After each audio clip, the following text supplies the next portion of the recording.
All right, we're recording. This meeting is being recorded. Wow. It even told me it's being recorded. Okay. Yeah, Zoom is getting smarter than us. Yeah. So I'm going to share the screen.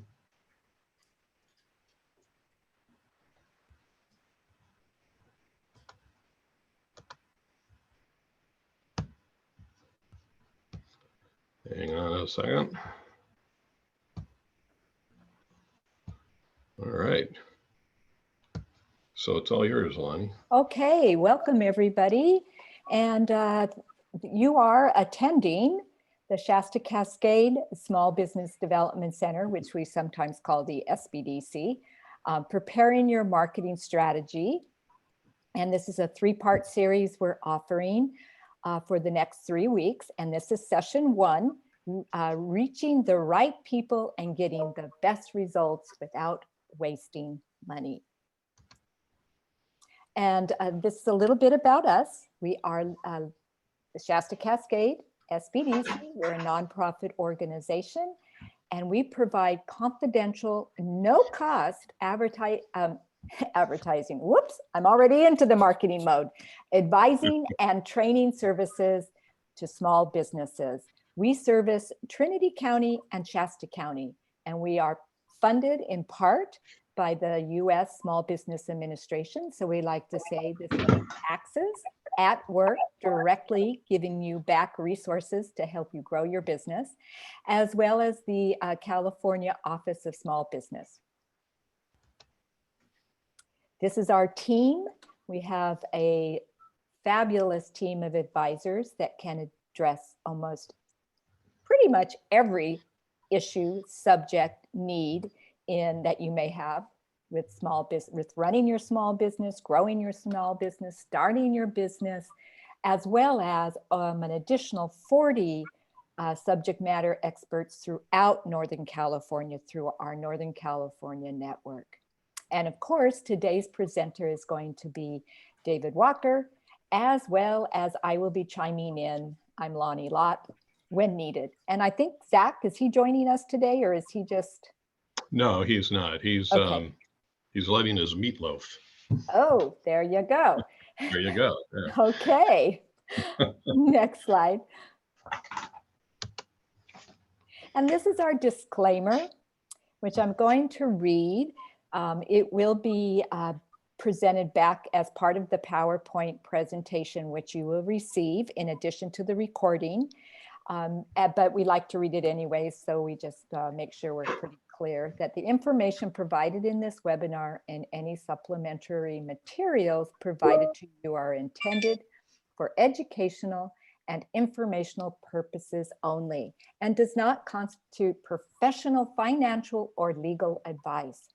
No attendee should act or fail to act on the basis of any material contained in this webinar without obtaining proper financial, legal, or other professional advice specific to your situation.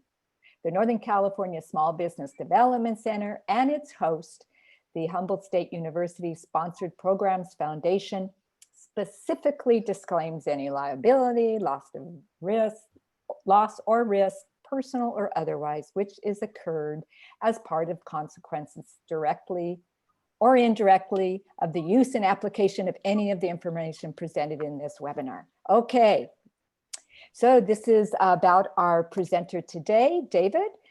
He is our director at the Shasta-Cascade SBDC, and we just are so fortunate to have him leading us. He has 30 plus years. He started when he was really young as an entrepreneur, business owner, and helping make small businesses succeed. Thanks. That's right. I started when I was 6. Yeah, thought about putting a picture of like a 20-year-old hot guy, there, and but anyway, didn't want to put my own picture there. It would scare people away. So you're going to be dealing with me for the next couple of hours. Probably we've limited this session to 2 hours. We've never done this particular webinar before. Thank you, Lonnie, by the way. Appreciate that. We've never done this particular webinar before. We're not sure how long it's going to go, but we'll stop it for sure after 2 hours, whether we're done or not. You will be getting a copy of a link to this recording, and you'll be getting copies of the slides. Like Lonnie said, this is the first of a 3-part series. I'm going to provide an overview on developing a marketing strategy. Some of it's going to apply to your situation, and some of it won't. Every business is different. Everybody's customer base is different. Their target markets are different. And so some of this stuff is going to make sense for you, and some of it just plain isn't going to apply.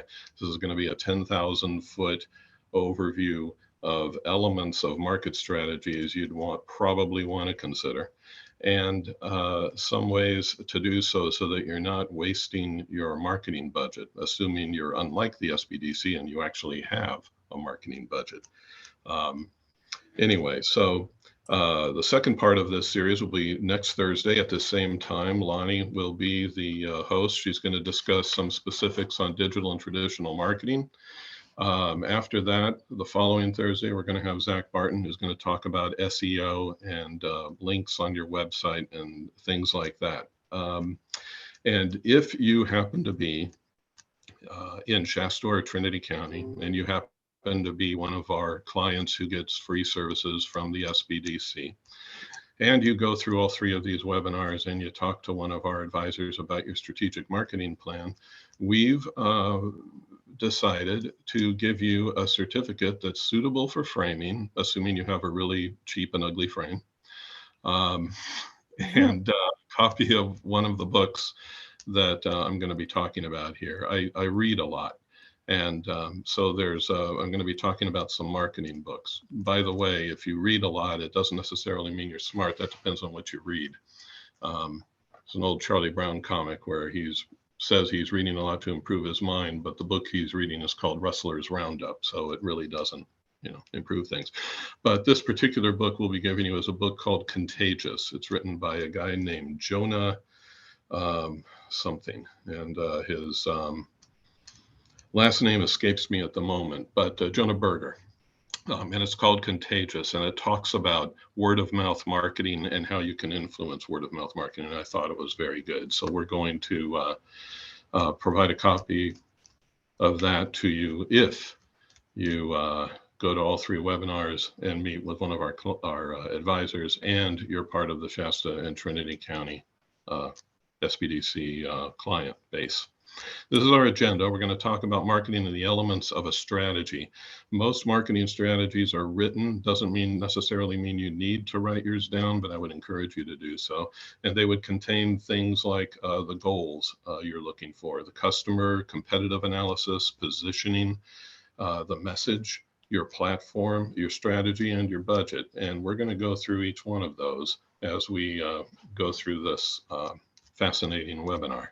We're going to talk about reaching the right people. We're going to talk about getting the best results, budgeting, and a little bit of a summary for the next session.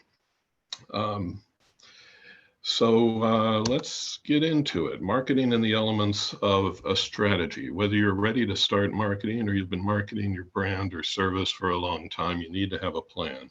You need to make sure that your marketing strategy is directed to the right people. It's set on the most effective platforms, whether it's a traditional print media or radio, or if it's a social media thing on Facebook or Twitter or a combination.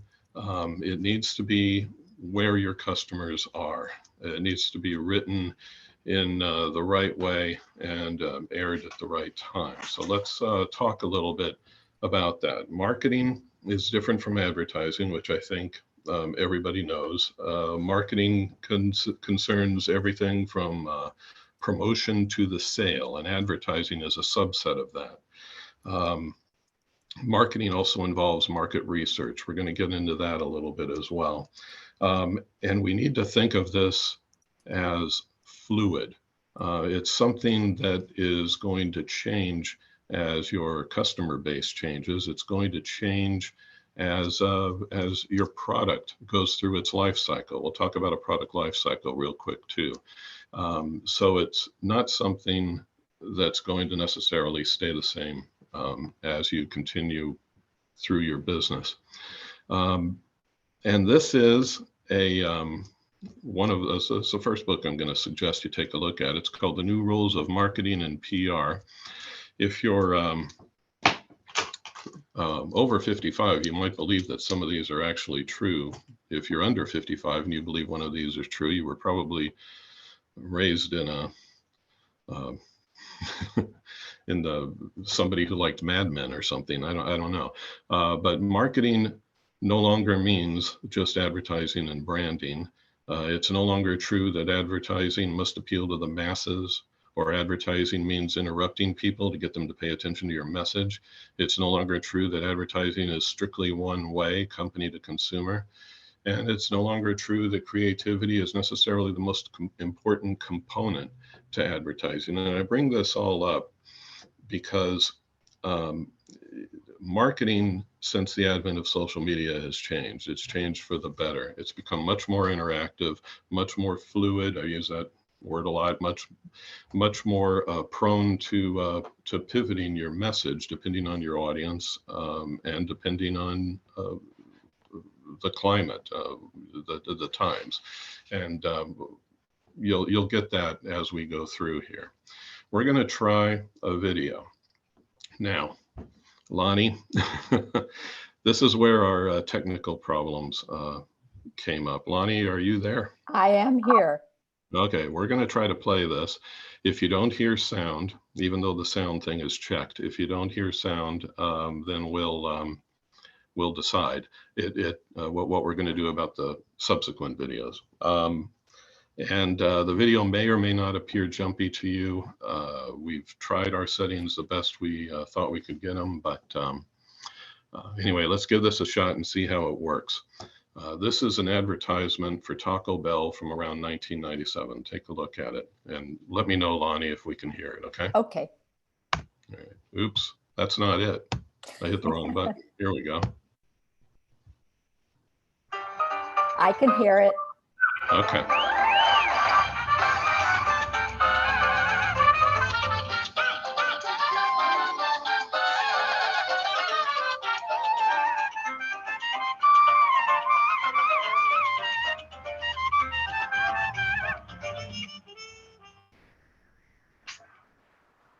Yo quiero Taco Bell.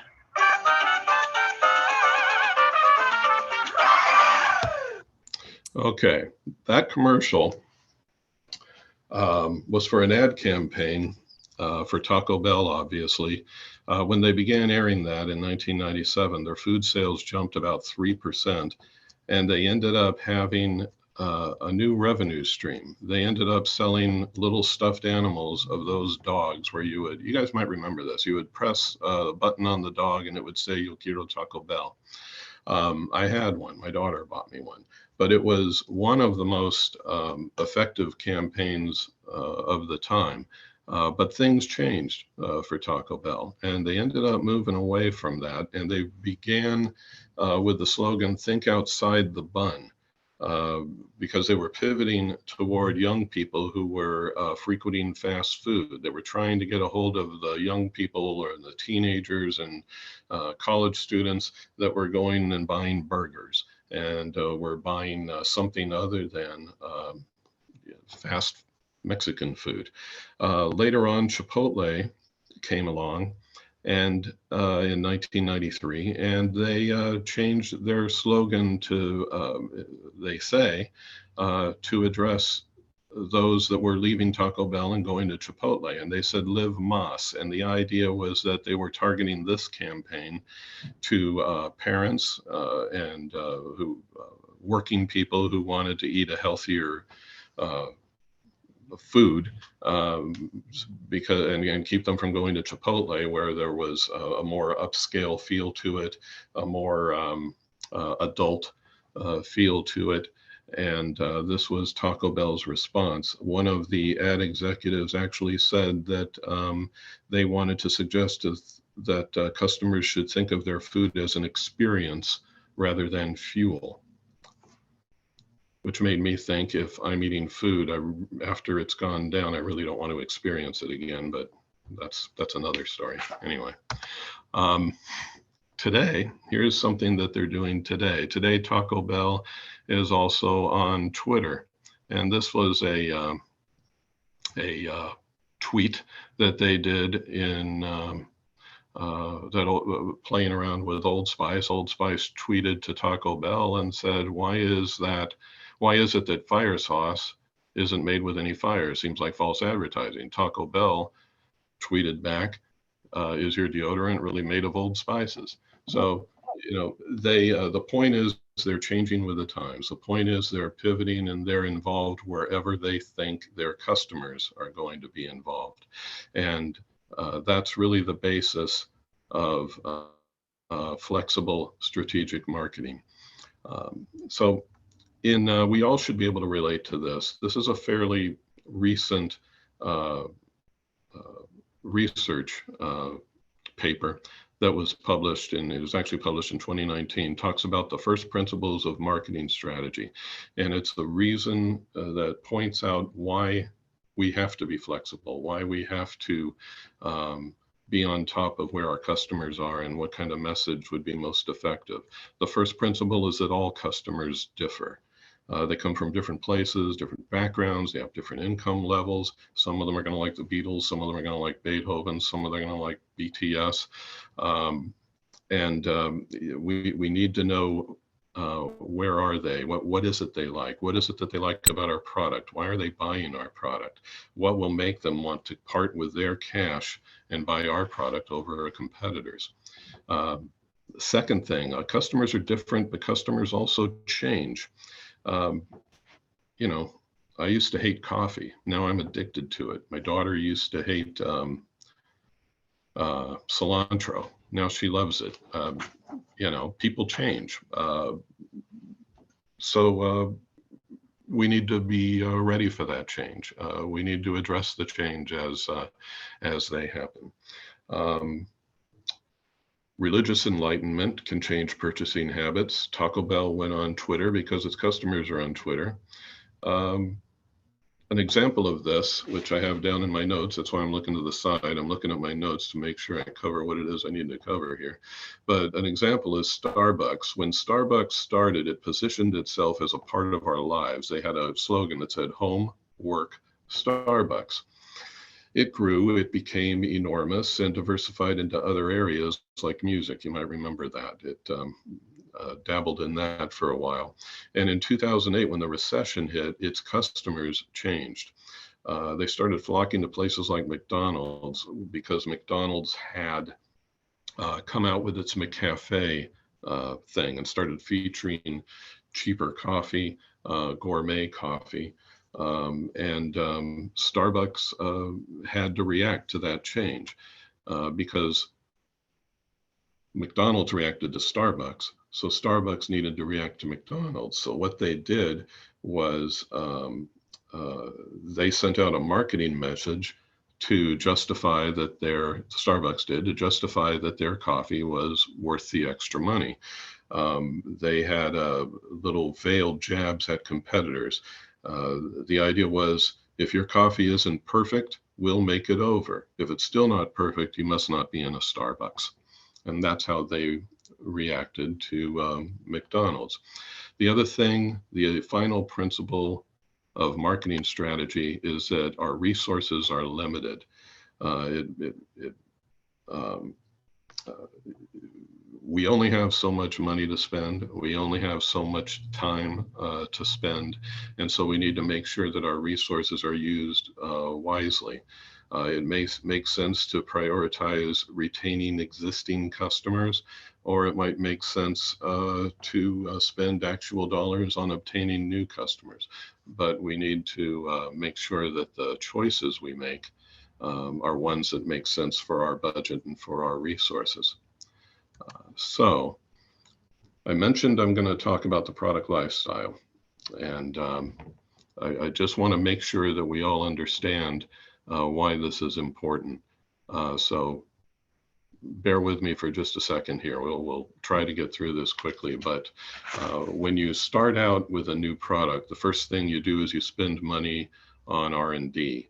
And then, so you see that in this chart that money is being spent on research and development. Then you start making your sales, And as you make your sales, you start to earn some of that money back.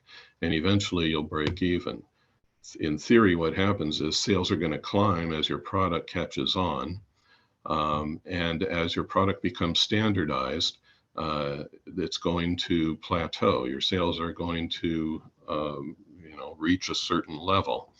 Then another technology will typically come along that will replace your technology, will replace this product, and the sales will start to go down with the succeeding technology, and eventually the product is going to be replaced by the successor technology. So when we talk about a product life cycle, and when we talk about changing our marketing focus during the product life cycle, this is what we're referring to.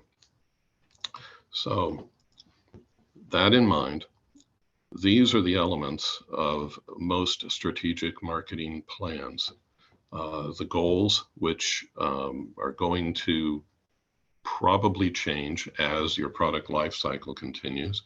The customer, you want to make sure are you sure you know that your customer wants your product? How do you know that? Make sure that they agree that the problem they're seeing is the same problem you're seeing, and that your product solves that problem. Competitive analysis. You have competition. Can't tell you how many times I've had clients come in and tell me they have a new gizmo that has no competition. That's not true. They're doing something right now other than using that gizmo, and whatever that thing is they're doing, that's really the competition. So you need to understand your competition and understand where they're at. Positioning refers to how you make your product stand out from the rest, what makes it unique and what differentiates it from the herd. And then the message. This refers to what you're going to say in your marketing effort. What's the kind of message you want to get across? Who is it you're talking to? Your actual customers, your potential customers, and you want to relate this message based on what you want those customers to know, feel, and do. We'll talk about that. The platforms. How are you going to deliver the message? Are you going to be on radio? Are you going to be on Facebook? Are you going to be on TV? Are you going to be on LinkedIn? Are you going to have a blog? Are you going to go to conferences? What are the platforms you're going to use to implement the plan? The strategy, that's where you get into the nitty-gritty. What will your message be? What message will you release, and what platforms will you release it on? And then your budget. How much have you set aside to do this? And what will you spend?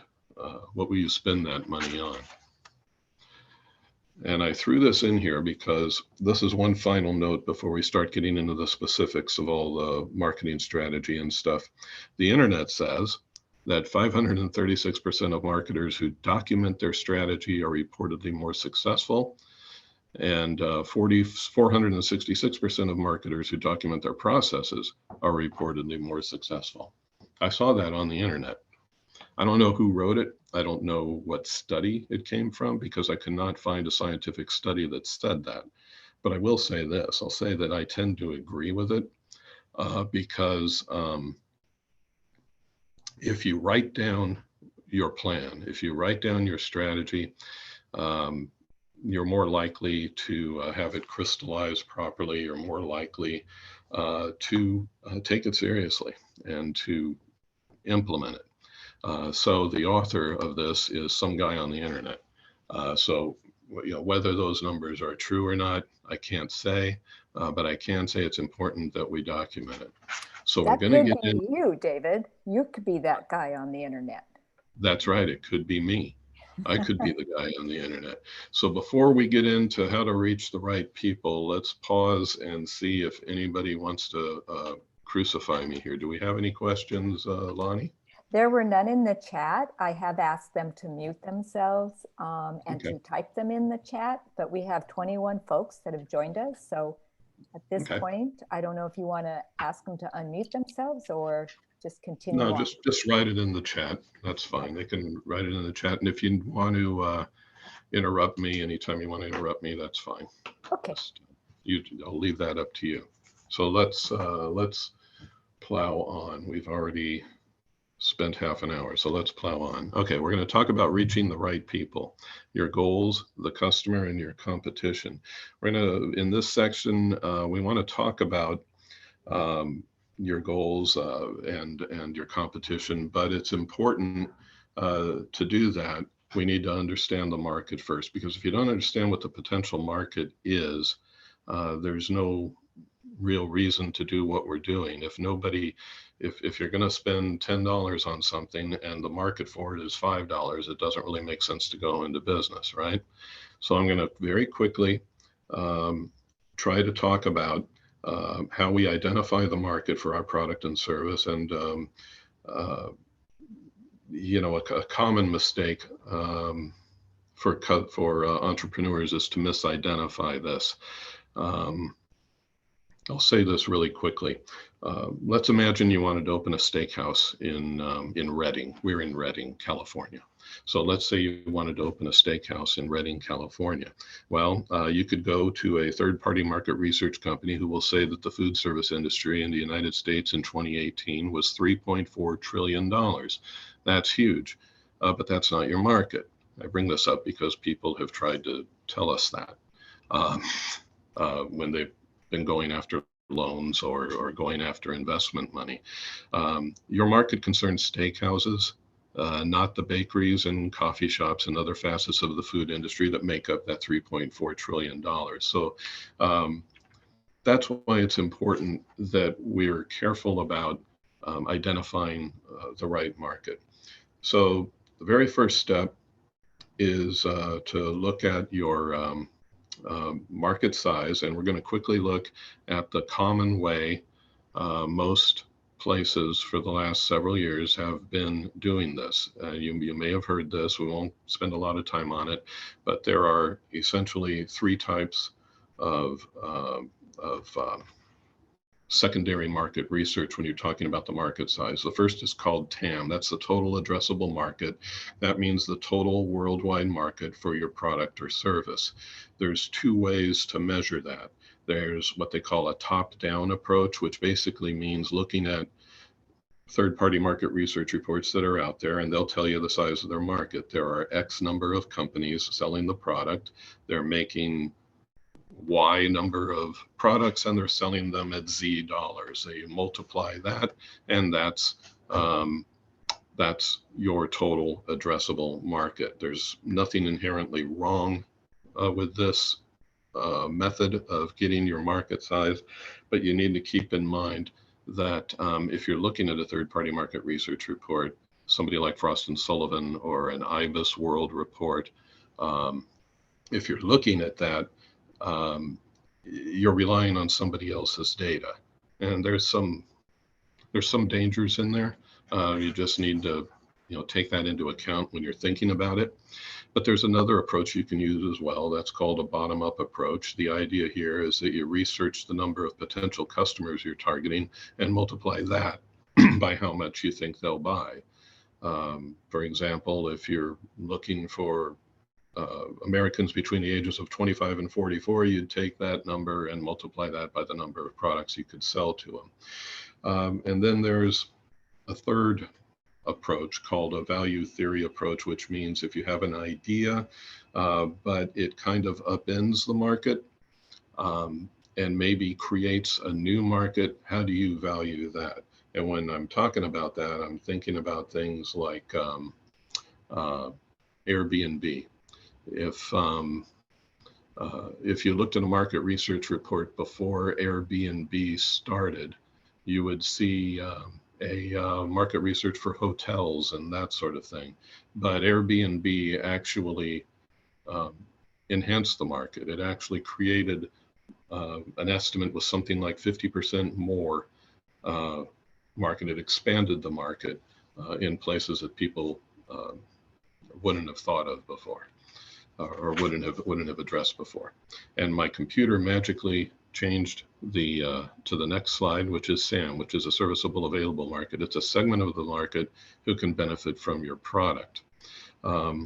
This is, if we're talking about the pizza idea, steakhouse idea. The secondary market is the actual people that can benefit from your market. So we're talking about the number of people that might be in Reading, for instance, that would actually go to your market. And then the SOM is the serviceable, obtainable market, the portion that you can realistically capture in the first few years. That would be the people that you can actually get into your market, the people that would actually be able to get into your restaurant based on the amount of food you can get, the number of tables you can get, the portion that you can realistically capture in the next few years. So we'll move on from there and we'll talk about, I think we skipped something, we did. This is a list of information, you'll get a copy of this, that will allow you to, that will help you understand the market size that you're looking for. This is available online from the SBA's website. I will also send this to you as a part of your of the slides, so you can check those out. Let's see, we need to move on. Let's talk about goals. So if we have a general understanding of our market, we need to make sure that we have specific, measurable, attainable, and challenging goals. What I'm talking about is something specific, that your sales are going to increase by 25% this year, or that you're going to have X number of customers that are going to sign up by Y date. They also need to be attainable. In other words, something that's realistic. If it's not realistic, you're wasting your time. And they need to be challenging. It needs to something that is doable, something that is, but that's going to take some effort, something that that will help you be motivated to try and to keep it up. I am going to. I'm going to skip over that, given the time, and we're going to talk a little bit about customer validation. Customer validation is has been described as an essential phase of the product development process. In other words, the steps you need to take a product concept to the marketability, because it tests the assumptions and hypotheses about the customer problem, target, and market. Before you get too far in your business, we need to make sure that we've validated the problem. What problem is your product solving? How do your customers see the same problem you see? Are they as concerned about the problem as you are? And once you identify the problem, you identify the customer. Who's the same customer that has the problem? How can you reach them? And then you validate the solution. Does your customer agree with your solution? And is she satisfied about the way things are done currently? I bring this up because there's a program called ICOR, Innovation Core, CORPS. It was developed about 10 years ago.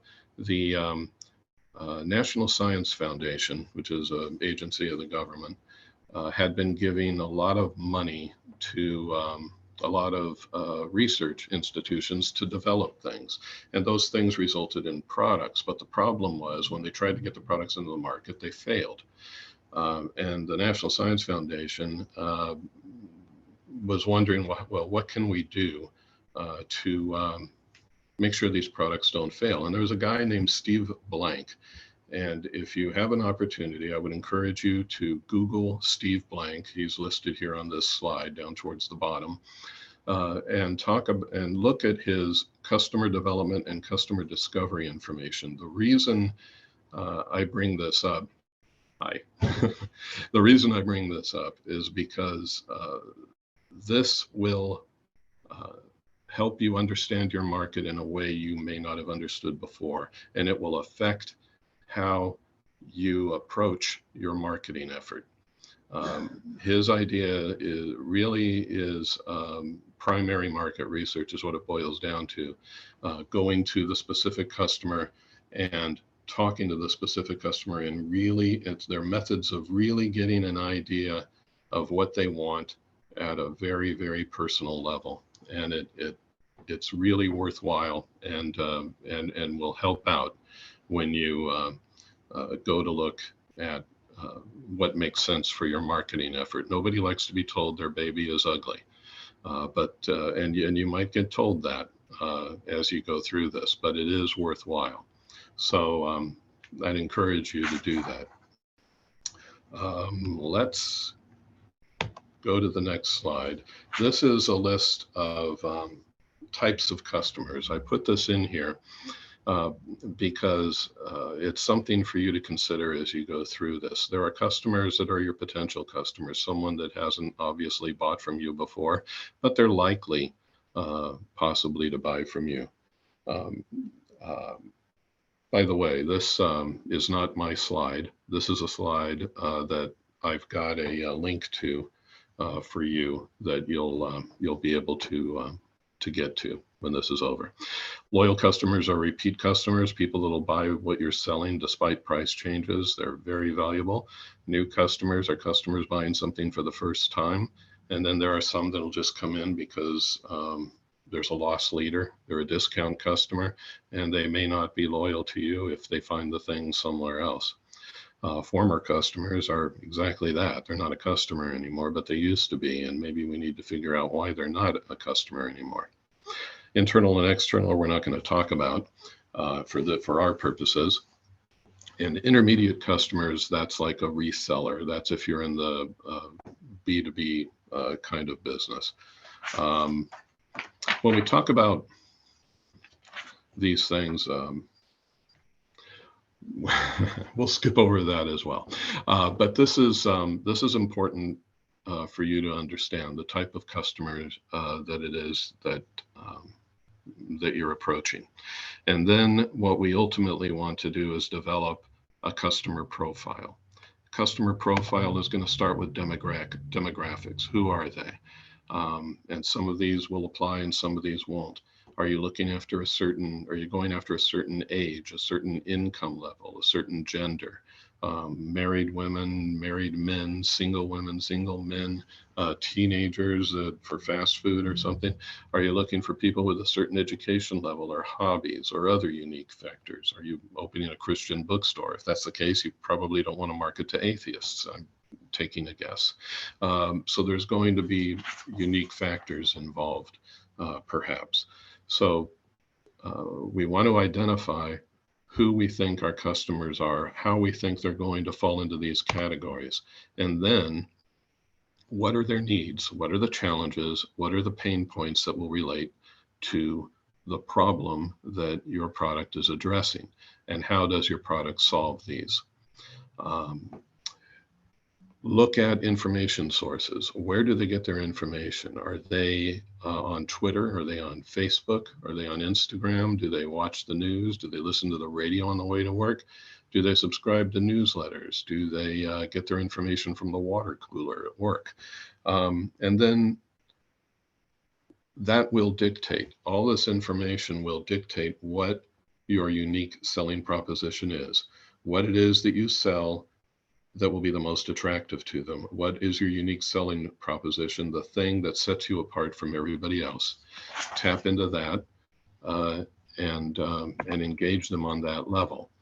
These are samples of things that you will see on a profile, on a customer profile. If you can Google marketing customer profile, and you'll find a number of different ways, different industries define their specific profile of the customers thereafter. And that should give you a very strong clue and a strong hint as to what you might want to be doing when you're identifying this. And I would also strongly encourage you, when you're identifying this, is to get with your SBDC advisor and have them help. Run it by them, see what they think about this. If you're not in Shasta-Cascade or Trinity County where we're at, there's an SBDC near you. There's nearly 1,000 of them across the nation. So they cover every county in the US. So contact them, whoever it is that's close to you, and talk to them about this. Let them help you identify who your target customers are and work with your marketing strategy. Okay, competition. I already mentioned before, you have competition, whether you think you do or not. And sometimes it's obvious who your competition is. If you own a pizza place and somebody else has a pizza place near you, that's probably your competition. But it may not just be limited to them. The competition could also be a fast food place that a family decides to go to instead of your pizza place.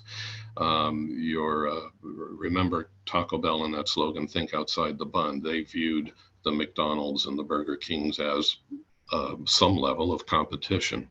So it may not be obvious who your competition is, but you do have competition. And if you don't have competition, it might be because nobody wants your product. If nobody wanted your product, you wouldn't have competition, I would suppose. Anyway, your competition is whatever activities people are doing now to cope with the problem instead of using your product. When cars came out, the competition was horses and walking. With cell phones, the competition was payphones and walkie-talkies. With air conditioning, it was fans and ice.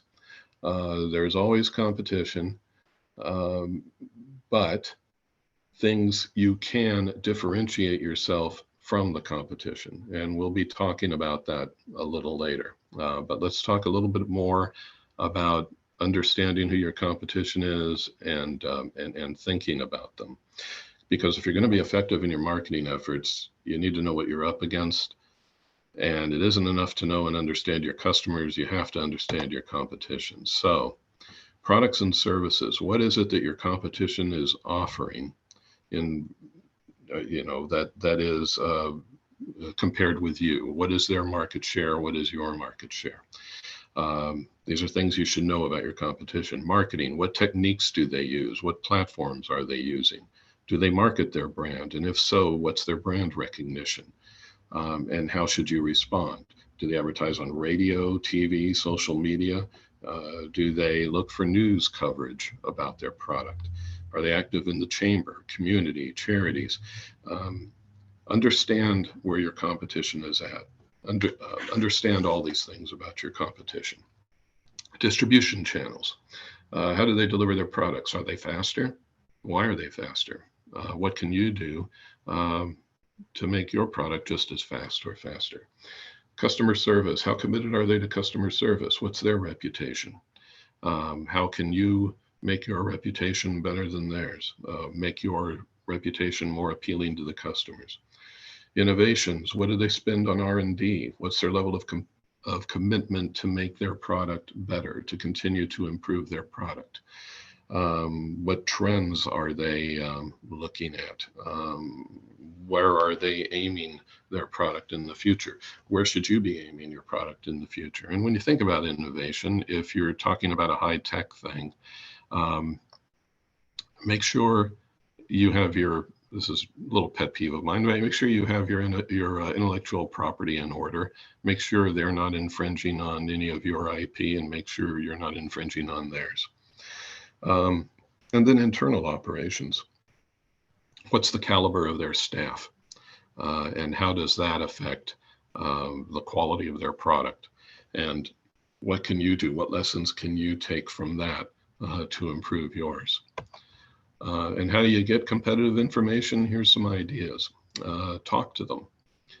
I had a company, co-founded a company in the 90s. And we one time went to, not just one time, but in one instance where we went and talked to our competition because we did that, we ended up going into a joint venture with them to address a certain portion of the market that neither one of us could get into. It actually turned out to be a good thing, but talk to them. Just make sure you don't give up any of your competitive secrets. If they'll talk to you, talk to them. Check out their websites. See what it is they're doing. Get ideas on what they're doing through their website and their company's social media activities, maybe their employees' social media activities. Check out their press releases. If they're a public company, they'll have annual reports. Check out those. If they're not a public company and they have an annual report, check out that. Their newsletters. That can tell you a lot about where they're focused and what they're doing. Any news articles written about them, networking events, go to networking events that you know they're at and engage them. Talk to them, talk to their clients, their customers, trade shows, conferences, industry publications. There's a lot of places you can get competitive information and do something with it that will help improve your position. David, This is I have a question. Sure. Mm-hmm. From one of our attendees, and he says he knows the competition, yet has difficulty finding out how and where they acquire their service contracts. Any suggestions?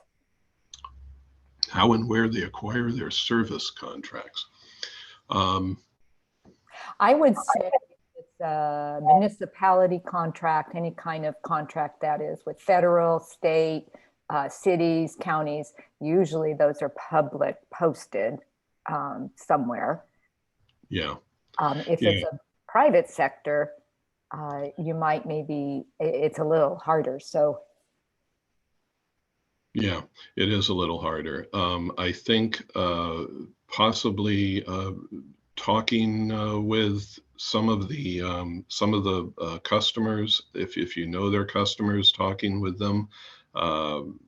Looking in industry publications, looking in at conferences, and just talking to people that are in the same industry and trying to get competitive intelligence that way. Perhaps it's a tough one. Yeah, that is a tough one, and I always recommend to some of my clients that are in the service-based sector that if they participate or if they just attend like a house expo, a home expo, where let's say they're a HVAC contractor and they want to look at who's getting these contracts to put large units in homes, that they can go around and kind of talk with the vendor and find out who they service, and or if they're a vendor themselves and there's public coming in to attend, that's a great way to kind of start the conversation and do some investigation, like one-on-one, asking them, well, who now currently services your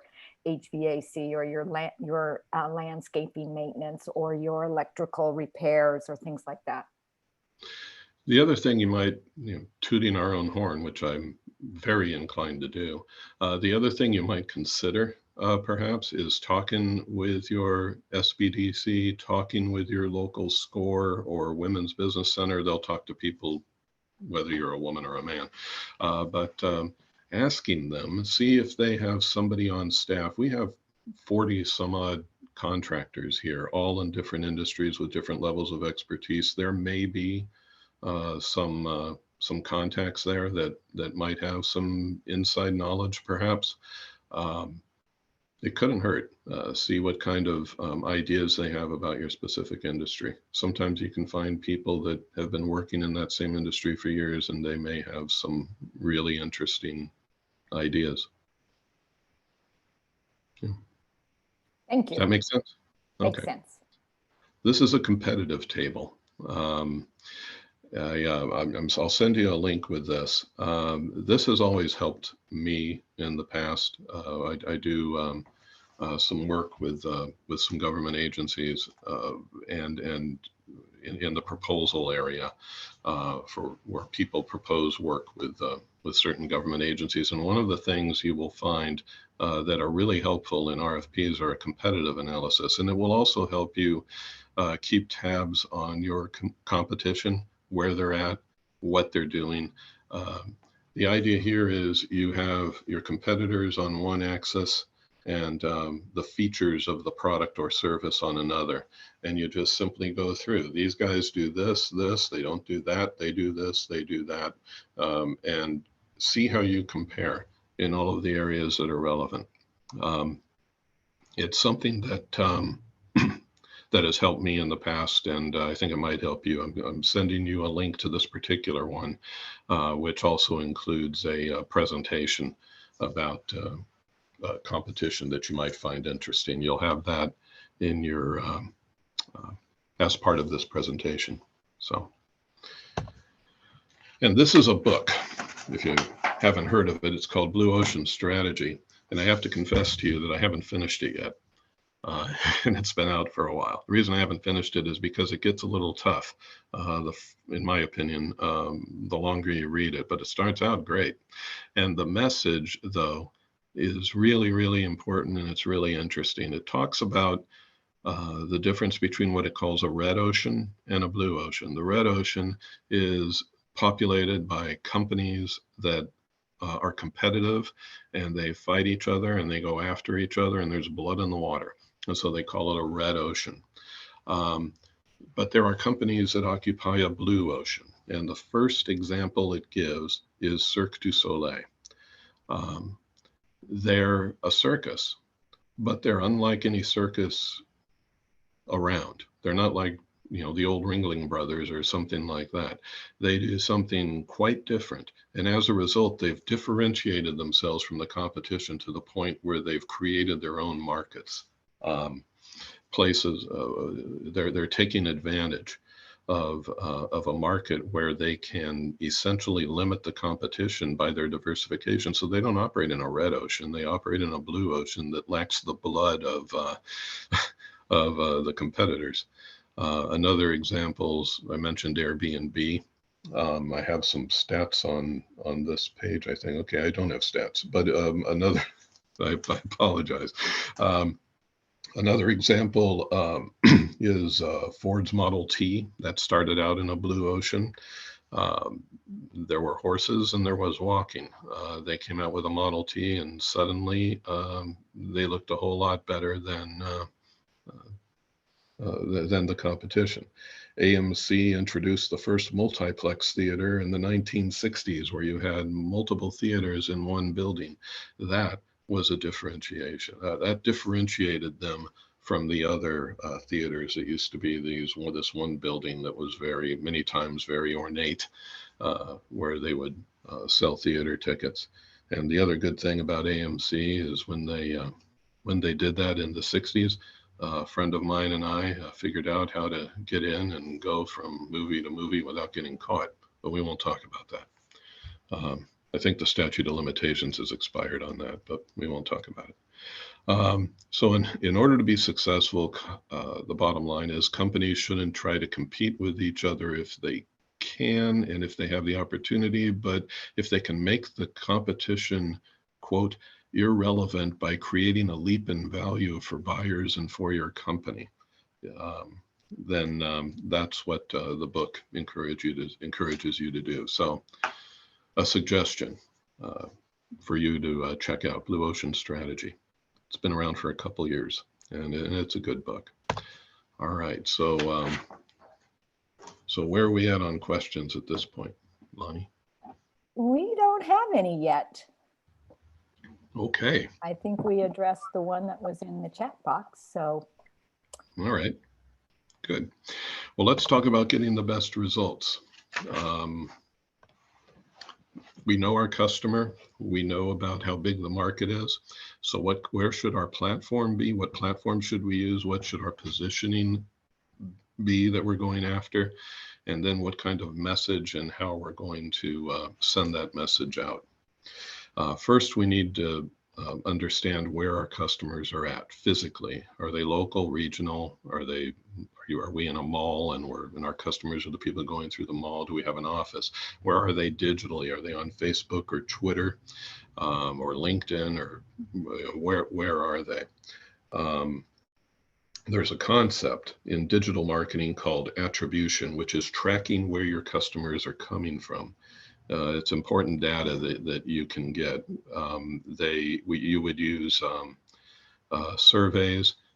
You would talk to customers as they come into your shop or as you engage them. Find out where they've been. Find out how they found out about you, and take note of that, because that's where your customers are. And that's something that you probably need to mine. If you don't know where your customers are from, the best way to find out is to ask them. I'm going to be sending you a link for an article called 5 Ways to See How Your New Customers Are Finding Your Business. It's on constantcontact.com, and it will discuss in much greater depth this idea. And I also would encourage you to go to Lonnie's webinar next week. She'll be talking about these digital sites and some traditional sites as well we're going to address, and that will help with this. And then we want to talk about positioning, how you differentiate yourself in the marketplace, how you make yourself unique, what makes you different and therefore more appealing, hopefully, than your competition. What sets you apart? Why they should choose you over somebody else. Relevance, because you need to differentiate yourself, but you need to differentiate yourself that makes you relevant to the customer. You can be unique, but the uniqueness needs to make sense to the customer. It needs to be something that's attractive to them. They should care about it at some level. If you're unique, for uniqueness's sake, it's meaningless. It needs to be relevant to the customer as well. And probably more importantly than anything, it needs to be accurate and truthful. BMW positioned itself early on as, you've probably heard that, the ultimate driving machine. The idea that there's quality, the idea that it's a luxury brand, and it has a certain level of quality with it, and there's an expectation, there's a positioning of that versus, say, a Toyota Corolla or a Yugo or something like that. Contrast that with BlackBerry, which back in the day put out a positioning statement claiming to be the connectivity solution. And the problem with that, or the idea was that they were trying to position themselves as being easier and more reliable than competing technologies. The problem was Apple kept beating them with an easier and more reliable technology, and eventually BlackBerry went away because they didn't position themselves properly. They tried to be unique, but they couldn't keep it up so that their position was actually truthful. And the other thing, follow up and reinforce your position. Dove, in my mind, Dove is a soap, but Dove has been positioning itself for decades as the non-soap soap. It's a facial cleanser. It's they had a slogan, they may still have it, that says it simply can't dry your skin the way soap can. So it positions itself as something better, something different from Irish Spring and Caress and Ivory and the other soaps. It's staked this claim and it's pounded this claim over and over again in its advertising media, and it's very successful, and it charges more as a facial cleanser because it's an improvement over soap. That's their message, and it works. Here's another idea about positioning. We talked about this a little bit.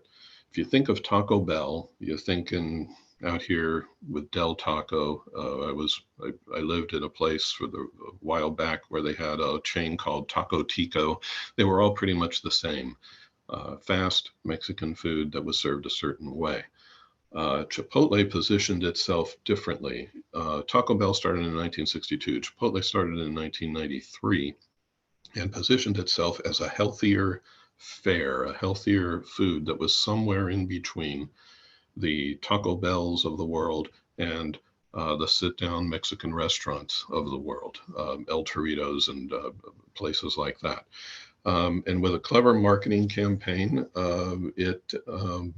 Taco Bell has been able to dominate the fast food market in their area, and they've tried to infiltrate the Chipotle market, but Chipotle has really done a good job of positioning itself in a different area. There's another example of positioning, which I thought was cute. I saw this, I don't remember where I saw this. This is a church, that positioned itself by saying our product really does perform miracles. And their slogan is where good things happen. So they're positioning themselves as a church where you would go in and you would obviously not expect to be condemned for all of your sins. And where they're going to have a different kind of a message than maybe some other churches with some other positions. We're going to try another video. We're going to try 2 more videos with 2 very different positions. The first one is Gillette.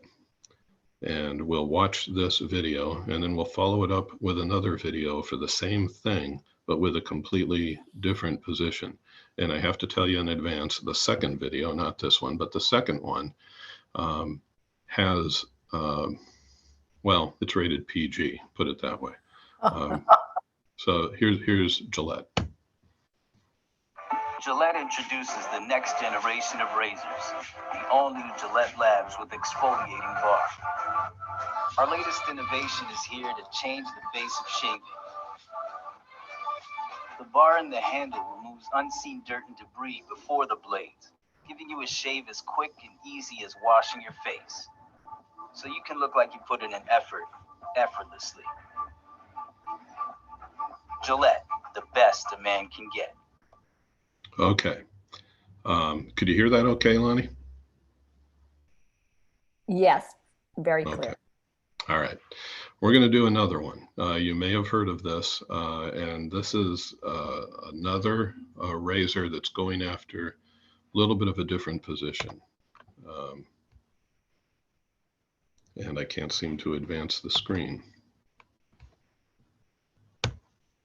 There we go. Let's wait for it to load. Here we go. This is the Dollar Shave Club. Hi, I'm Mike, founder of DollarShaveClub.com. What is DollarShaveClub.com? Well, for $1 a month, we send high-quality razors right to your door. Yeah, $1. Are the blades any good? No. Our blades are great. Each razor has stainless steel blades, an aloe vera lubricating strip, and a pivot head. It's so gentle a toddler could use it. And do you like spending $20 a month on brand name razors? 19 go to Roger Federer. I'm good at tennis. And do you think your razor needs a vibrating handle, a flashlight, a back scratcher, and 10 blades? Your handsome-ass grandfather had 1 blade and polio. Looking good, pop up. Stop paying for shave tech you don't need. And stop forgetting to buy your blades every month. Alejandro and I are going to ship them right to you.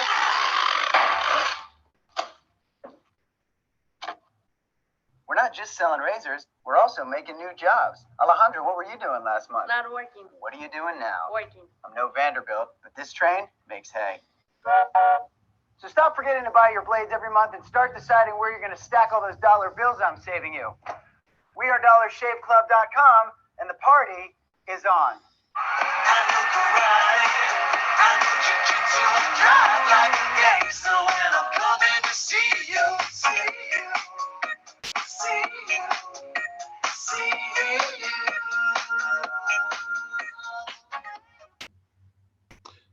Okay.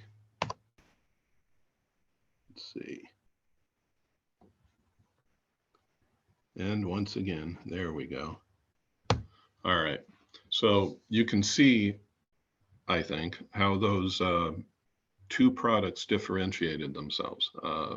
One is going after a different group than the other more traditional market. The bottom line is both of these messages considered what they wanted their customers to think, feel, and do, and that's what we want to do with our message, where we want our position. The Dollar Shave Club, for example, the guy wanted you to think, Mike, the gentleman there, probably wanted you to think that this is an alternative to the expensive blades that you would find from, say, Gillette, or something you would grab from the store. He's going to want you to feel, happy and have a positive image of Dollar Shave Club. And what does he want you to do? He mentioned it several times. Go to DollarShaveClub.com. And based on his video there, It seems to have worked. A year after its founding, the company had sales of over $150 million and growing. And in its fourth year, Mike, the guy in the ad, his name is Mike Dubin, or I think it's Dubin, he accepted an offer from Unilever and sold his business for $1 billion, all cash. So what should your message be? What is it you want your customers to think? What do you want them to feel? And what do you want them to do? And when you understand those things, then you want to craft a message that hopefully has 4 elements. And we'll talk about those 4 elements. We want the message to have a hook. We want the message to identify a problem from the customer's perspective. They need to be able to relate to the problem. You want to identify a solution, one that makes sense. It should really be an aha moment for the customer. And you need to have an ask, an action. What specific action do you want them to do? The Dollar Shave Club had those. The hook was almost immediate with the tone of the ad. The problem and solution were spelled out. He made it clear that, why would you spend so many dollars for razors?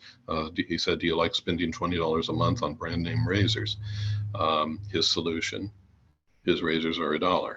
And his call to action is to go to Dollar Shave Club. Now, I have one more video that I've broken up into 4 parts. This is for a product. It's a real product. You may not think it's a real product when it first starts, but it is a real product. And it talks about something we can all relate to. And again, I think we might want to rate this one PG. So I hopefully won't be offending anyone. If I do, I apologize in advance, but here it is. Let's look at this hook to begin with. Here's the hook.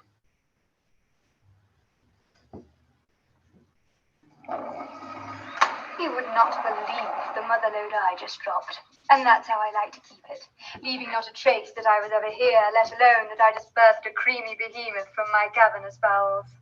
Okay, that's the hook. And so most people, when they see that, they laugh and they tend to be interested. They tend to, want to know what's coming next. And so I'm going to show you what's coming next. If we can make this, thing work here. Here we go. Here's the problem statement. Nothing is worse than stinking up the shared toilet at work, or the toilet at a party, or your lover's apartment. Of course, flushing removes the graphic evidence. Maybe 2 or 3 flushes if your skid marks are as tenacious as mine. But what can be done of that subtle scent of a 300-cow dairy farm? Aerosol air fresheners aren't the most effective option, or the healthiest. Trying to mask the stench, giving you a nice blend of ChemLab carnations, just a touch of feces. Okay, so that's the problem statement.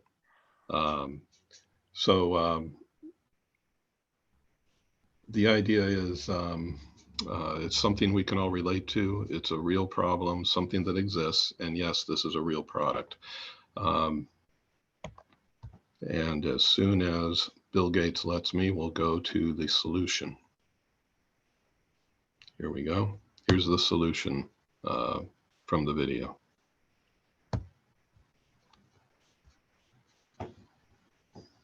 Oh, how do you make the world believe your poop doesn't stink? Or in fact that you never poop at all? Poopery. Poopery is the before-you-go toilet spray which is proven to trap those embarrassing odors at the source and save relationships. Simply spritz poopery in the bowl to create a film on the water's surface that actually traps the odors in their porcelain prison.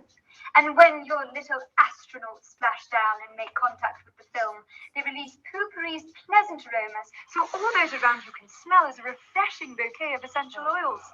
Yes, it is a real product. And yes, it really works. We've sold over 4 million bottles. On Amazon alone, there are over 1,000 reviews rating it 4.8 of 5 stars. That's a better Amazon rating than the iPhone 5. If it doesn't completely stop your stench from spreading, send it back for a full refund. Our unconditional stink-free guarantee. Okay, so that's the solution. The last part is the action, and we'll get to that in a second. One of our advisors, by the way, actually bought the stuff and said that it actually works. It is a real product. You can find it at Target, CVS, and obviously Amazon. I've seen it. You've seen it? Yeah, in some of my friends' restrooms, and sitting up on the back of the toilet and it looks very trendy. Yeah. Very English. So here's the action portion of the video, final portion of the video.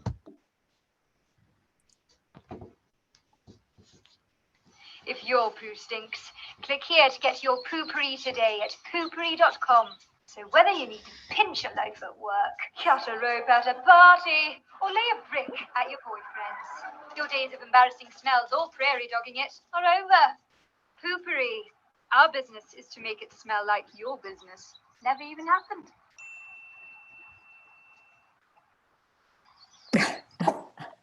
Okay. So yeah, it is pretty funny, and it works. The lady that introduced this is a lady named this is not the lady in the video. The lady that started the company was named Susie Batiz or Batiz, I'm not sure. She had twice filed for bankruptcy with her first two companies before she started this one in 2006. Her tenacity paid off. Poopery revenue grew 275% between 2014 and 2017. In 2019, it was reportedly valued at $400 million. It is a real product, and it does work. And their example that they have of this video, which went viral when it was introduced a few years ago, is a perfect example of a hook, a problem statement, a solution, and an action that they want you to use or to take. And I'm still trying. There we go. Here we go. All right. So based on that, let's talk about, you have your message, you have the idea of what it is we need to say. Let's talk about platforms. I apologize that some of this may not flow really well, but please bear with me.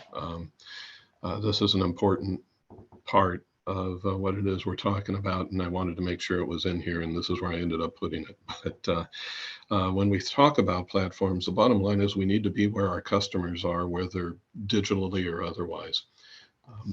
Our center here covers Shasta and Trinity counties in California. The population is just under 200,000 for both counties combined, and we have a huge geographic area. It's largely rural.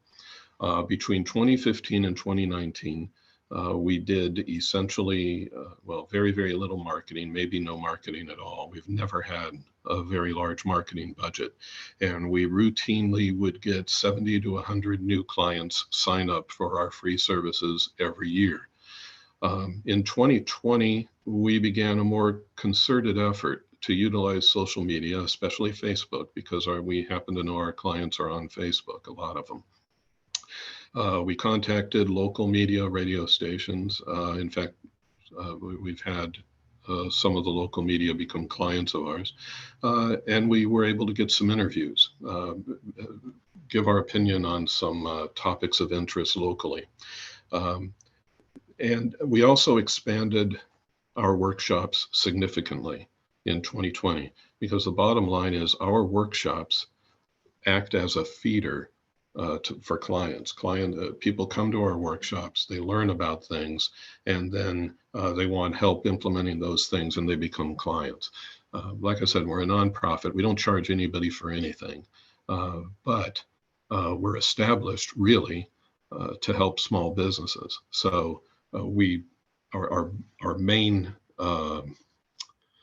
task is to have the clients. So when we increased the workshops and became more concentrated on free social media, our new clients, which were between 70 and 100 a year between 2015 and 2019, in 2020 and 2021, we had well over 200 each year. 200 and something in 2020, 200 and something in 2021. Part of that was due to COVID, but a significant part of that, much larger than the 70 to 100, was not related to COVID at all. And we did it all with a very small marketing budget because we understood, and we still understand, and we're still learning, by the way, where the potential clients are, and we try to make our services known to them. So what are some places where where you can find out where your customers are or where your customers might be? Industry conferences and shows, we've talked about that. Print media, in industry publications, these are places where you might want to find your customers. In print media, for instance, I had a company that I co-founded in the 90s, and we were doing pretty well. And then through kind of a surprise to us, actually, Time magazine mentioned us in an article. They didn't say anything necessarily good or bad about us. They just mentioned that we were doing X. And when they mentioned that we were doing X, our activity increased by something like 2 or 3 times. It was amazing, the response that we got from that, just from being mentioned in print media. So it wasn't an ad, it was just a mention in an article. If you have a wherewithal of writing articles, having them in industry publications, that's a good way to get your name out there. Radio, I think I mentioned just a little bit ago, we've had some local business stations interview some of our advisors, one in particular who's really good at it, much better than me. But when we've had those interviews, our activity has gone up. People have contacted us and asked for our help. So we thought we would try to do some advertising on radio. We spent a little bit of money that we were lucky to get, spent a little bit of money on radio ads, and they failed miserably, even though they were at the same time on the same shows as these interviews. But the ads didn't work like the interviews did, and I think it's because, or I suspect it's because the interviews showed that we had a level of expertise. The ads just said, hey, we're experts, but the interviews showed that we really are. So it's kind of what I think. I'm not 100% sure, but I'm glad it wasn't the other way around. We don't have a marketing budget, and we'll be able to pay for the ads going forward. Other things you can do, blogs, which could generally be free, WordPress, or I don't know if Google still has their blog, but they can be free, or you can do a paid platform for a blog. Write about things that you're an expert on. If your client base, if your customer base is going to frequent something like that. Webinars, you could do a webinar like we do if that's something that would appeal to your customer base. Free webinars about areas of your expertise. If you're an insurance person, talk for a little bit about some of the insurance products that you have. And probably should not be an advertisement where you're trying to tell people to use your services, but rather give them good information on the webinar about your services. And then social media, Facebook, LinkedIn, Twitter, other specialty social medias that might be worth it. We found out early on our client base and our potential client base, they're primarily on Facebook and LinkedIn. They're not on Twitter. I don't exactly understand why, because I'm not an expert in social media. Alani probably knows. But we're on Twitter anyway, because one of our funders wants us on Twitter. So we're on Twitter. And we do have some following on Twitter, but not anywhere near what it's like on Facebook, and not even close to what it's like on LinkedIn. So concentrate on where your customers are. How are they digesting the media? And you find out by talking to them, find out by experimenting and seeing what the results are, and make sure you're willing to spend the kind of money that is going to be necessary. And that's where things can get a little dicey. And we'll talk a little bit more about that in a second. Create your strategy based on your positioning, your target customer, your competition, your message, and your goals, and create an action plan. What is it you're going to do? Are you going to do Facebook ads? Facebook ads are great because you limit, they're like Google ads, you limit the amount of money you're going to spend. You tell them, I'm going to spend up to $100, and then the ad plays, and it goes to a different demographics of your choosing. Radio ads are a bit different.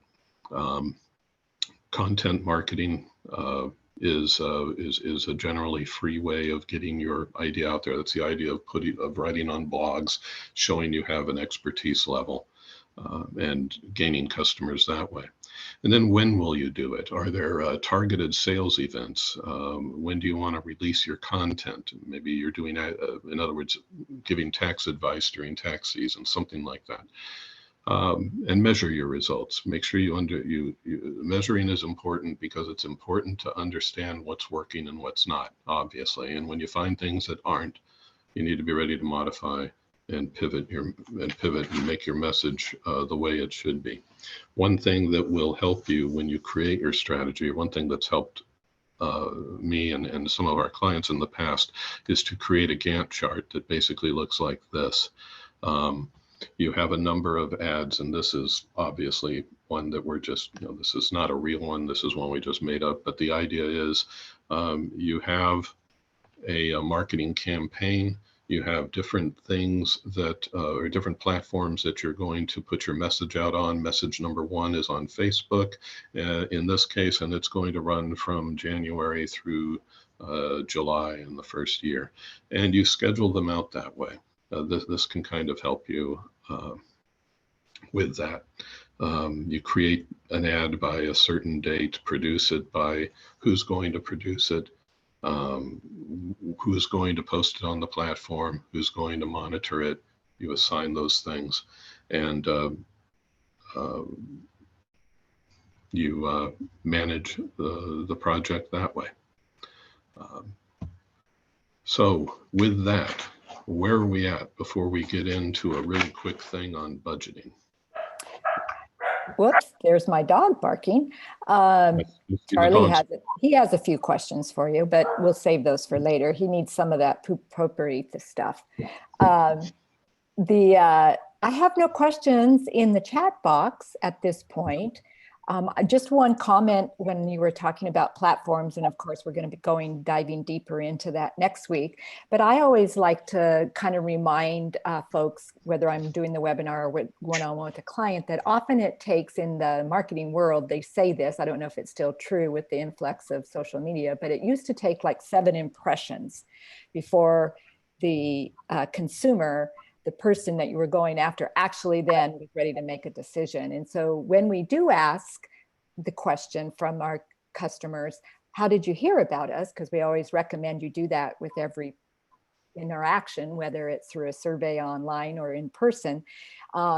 It's like, always dig a little deeper. It's like, oh, I don't know, I've been driving by your store for years and decided to stop. Oh, really? Are you part of our email list? Do you know we have that? Or do you follow us on Facebook? And it gives you an opportunity kind of like to reinforce your marketing as well as dig a little deeper. Oh yeah, my friend told me to follow you on Facebook. Maybe I saw your ad. And so then it starts to kind of quantify in a more quality way how your budget is really working for you. Oh, that's great. And your dog's hand is raised on this picture. I don't know if you can see that. I can. Charlie Yeah. got those questions. Oh, I've got a question. I've got something in my chat. Let me read it. Okay. Should the promotion focus on the product combined with a unique selling position? If that's what's important, because your unique selling position is going to be, they're intermingled, right? They're essentially the same. Your unique selling position, your the thing about your product that makes it special and unique. It's going to be hard to be there without describing your product. So yeah, absolutely. You're going to need to describe your product in such a way that justifies it being there.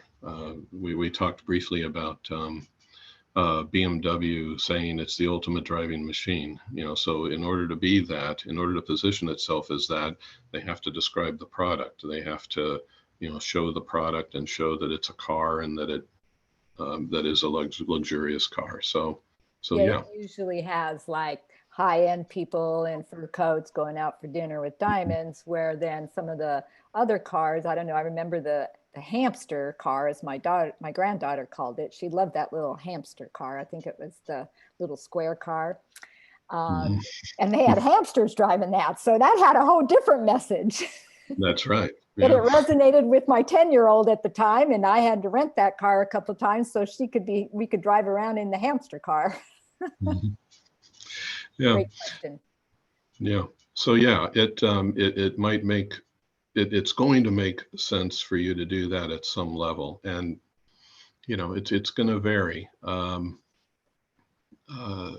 much of the message your message is going to vary depending on how much of it is going to focus on the product or something like, like you were saying there, Lonnie, the hook, fancy people out to dinner, or the hook of getting interest by showing hamsters driving a car or whatever. But there's going to be, it's going to be really tough to have a position or to position your product without describing the product. So yeah.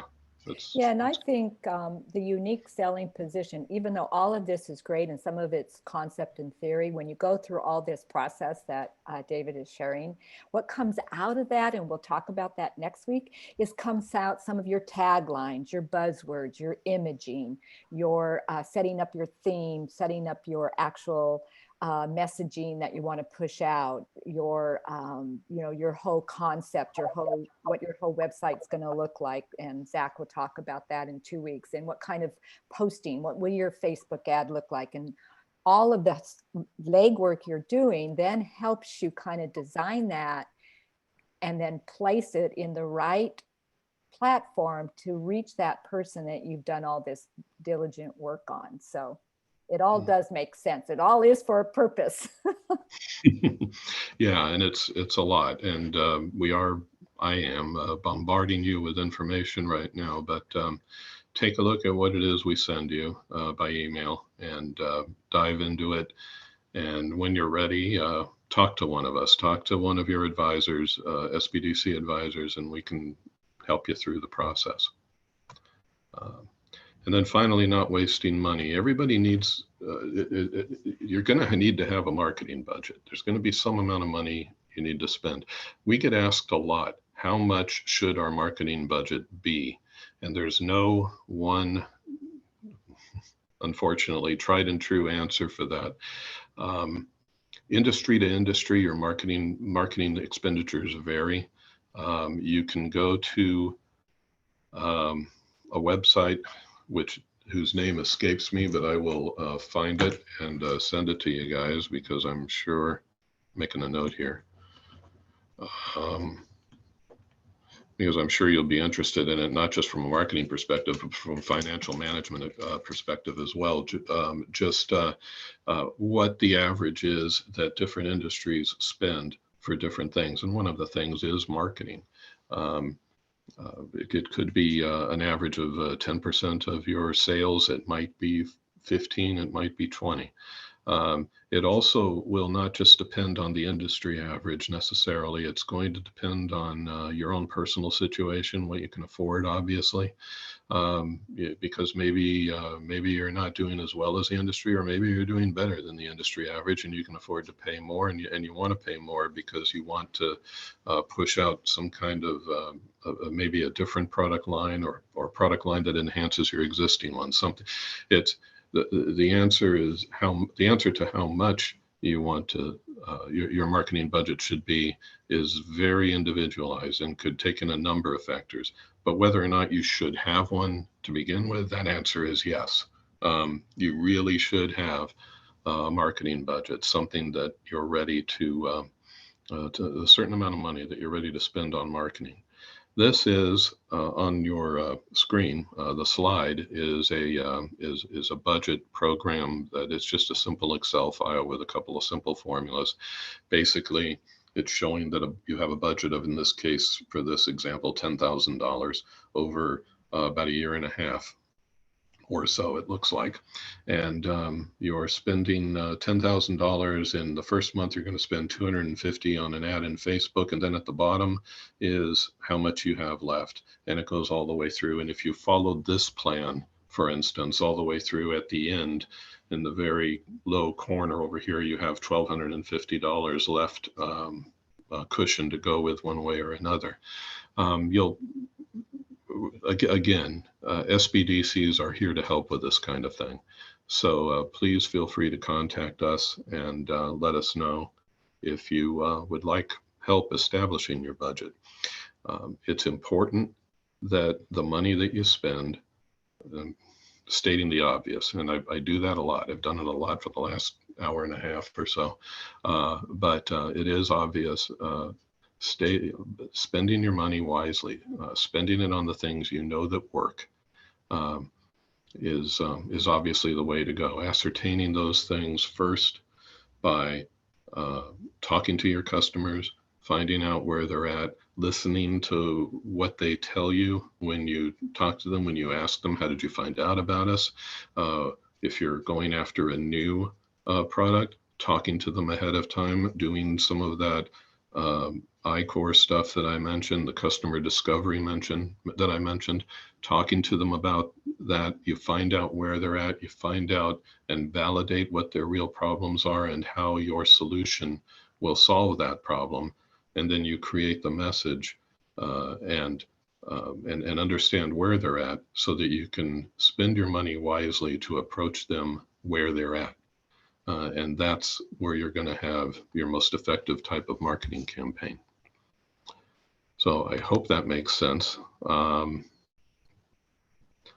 think we're about there. Any final questions on anything that we've talked about? Let me see here. I just put into the chat box our survey and asked for folks to fill that out after we've completed, but there's no questions at this point, David, and I think you're doing just a fabulous job addressing and giving great examples and resources. So I'm impressed. I learned so much. Well, thanks. Speaking of learning much, next week, Lonnie will be working with, I believe you'll be working with Lisa Callahan on traditional marketing and digital marketing, where they'll talk about different types of, and this Lonnie has been doing the social media and digital marketing stuff. She knows more about it than anybody I know. And it'll be well worth your while to go to that. Lisa Callahan, I believe she's going to be able to join us. I'm not 100% sure yet, but she's been working in radio, TV, advertising, and in that area, something like 16 or 20 years. You wouldn't believe it looking at her that she's that old, but it's it'll be well worth your while to attend that. And then our second session will be on search engine optimization. That's with Zach Barton, who again knows more about SEO than whoever invented SEO. How's that for That's great. I have a question from one of our, Leverett raised his hand, so can he unmute himself? And, yeah, absolutely, unmute himself, yeah. Okay, go ahead and unmute yourself and ask your question. You know what, Lonnie? He may not be able to. Can you check and see if they have the ability to unmute themselves? Okay, yes, I just did. Good, okay, great, thank you. Okay. Thank you. First of all, how's it going? And thanks for hosting this meeting. Much valuable information, a lot of valuable information. And so my questions really are related to the fact that I have started a service business. And going back to what I put in the chat about acquiring contracts, I had looked into websites of my competitors. I've talked to some of their employees. who really don't know it a lot. Because, most employees, they figure I've got my job and I'm not going to worry about what's happening in the higher echelon, right? So Right. Short of calling the head honchos themselves is what I've been trying to do to get information on how they acquired their contracts to help clean up the city. That's what my business is about. And so Okay. I'm wondering if you can speak a little bit more to that beyond what you've already said, like trying to get a meeting or something like that. And it's cleaning up the city? It's like a sanitation type thing, or? Yeah, well, janitorial sanitation, yes, picking up trash. Okay. Different cities will have, and different regions will have different rules, but generally speaking, those contracts should be a matter of public record. Okay. And Lonnie, Lonnie's actually worked in that for a while. Do you have any insights with that? I don't mean to put you on the spot, but. Oh, no, that's okay. Most municipalities, most cities, counties that often will post bids. They have on their websites a place where you go for a bid or a request for a proposal. But I would suggest you call the city, and it's usually it's either the community development director. You can ask for just ask the person who answers the phone. I'm really interested in finding out about when your service contracts come up. How do I obtain information on that? And I would start that way and go right to the user, right to the customer that you're going after, and because it is public dollars and it has to be publicly, usually heard at a city council meeting or a supervisor's meeting. So they're all that. Now, if you're looking at wanting to assist with a nonprofit, let's say a nonprofit that's managing a facility in your area, like a homeless shelter or a church, and they have some small contracts that maybe they contract out for maintenance, for trash pickup, for cleanup, you could just directly call them. I would just make everyone that you think is a possible client or customer, and just start calling and introduce yourself. Or you can send an email of introduction, follow up with a phone call, follow up with mailing, a thank you email for their time. And you're getting on their radar, maybe when you do your follow-up thank you card with your card inside of it. But usually I would just call them, ask them, because most of them are going to be either they're on an annual renewal or they have a contract that's coming up, and they'll let you know. Okay. So you said community service. Go ahead. Where are you located, Emmett? I am located in the Tenderloin in San Francisco. Okay, San Francisco. Okay, are you part of the, have you joined by any chance, are you an SBDC client in San Francisco? I don't know if I'm allowed to even. Not yet. I have, however, looked on the website, filled out forms. I looked into SAM. I've looked into community benefit districts, all these entities, but yet replies have been slow to come back. I'm going to suggest that you talk to the SBDC there. I know the SBDC there. They're great people.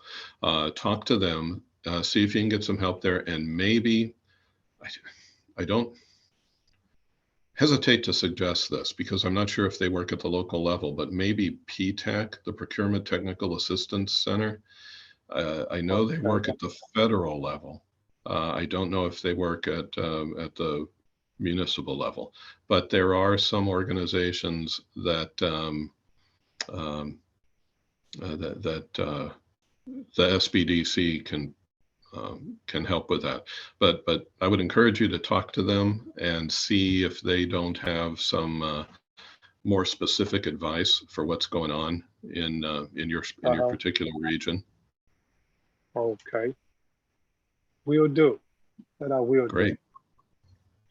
All right, I appreciate your time. And again, thanks for much needed information on marketing. Hey, thank you. One last question.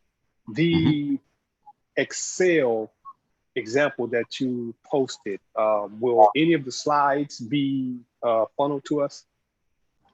Yeah, you'll get all the slides. What I'll do is I'll send the Excel file as a template, as a separate file in the same email. Cool. I'll make sure that's part of it.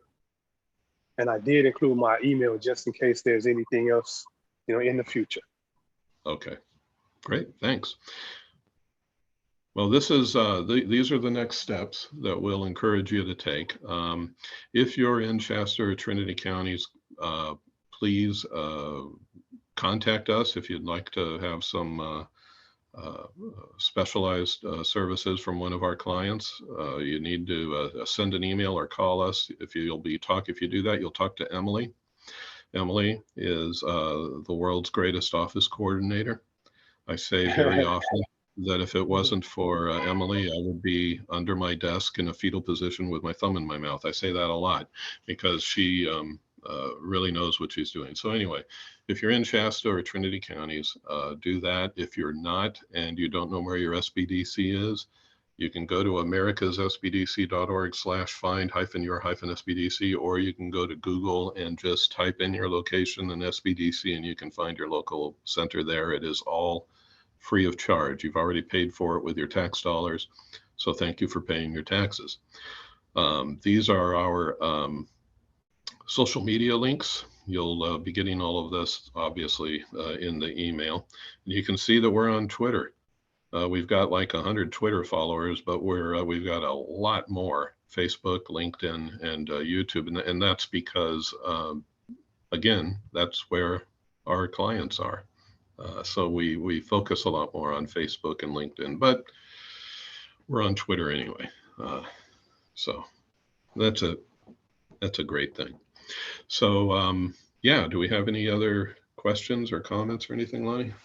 Nothing in the chat. I think you probably gave them enough information for the next couple of years, so it's all good. Well, it's there's a lot. I think we're still in kind of like trying to digest that commercial. That was like so funny. But I really want to encourage everyone. I hope I see you all next Thursday for series part 2. And we'll dive definitely down deeper into the ins and outs of traditional marketing and promotional platforms, as well as some of the social media, and even some of the ones that I know a lot of my clients always say when I ask them, well, what are you doing now? What's your most effective way of marketing? And everyone says, of course, word of mouth. Well, how do we get that word of mouth? But there's a lot of networking opportunities and things like that. So thank you. And I think with that, David, we're good. I put the link of the survey into the chat, and I think you will also send it out with the copy of the PowerPoint. Yeah, you'll get a copy of the link with the email. The email will go out in the next day or two. Depends on how long it takes Zoom to render the video and that sort of thing. And then we post it on YouTube, and we'll send you the link. So you'll have so please do fill out that survey, by the way, because and be honest. We've got thick skin. We can take it, but it's how we it's how we improve. So we'll send you that link with email in case you don't have a chance to do it right now. So anything else before we? I think that's good. The name of the book. Okay, there were 3 books. I did put one in the chat for you. The New Rules of Marketing and PR by David Merman Scott was one that I put in the chat. The other one is called Blue Ocean Strategy.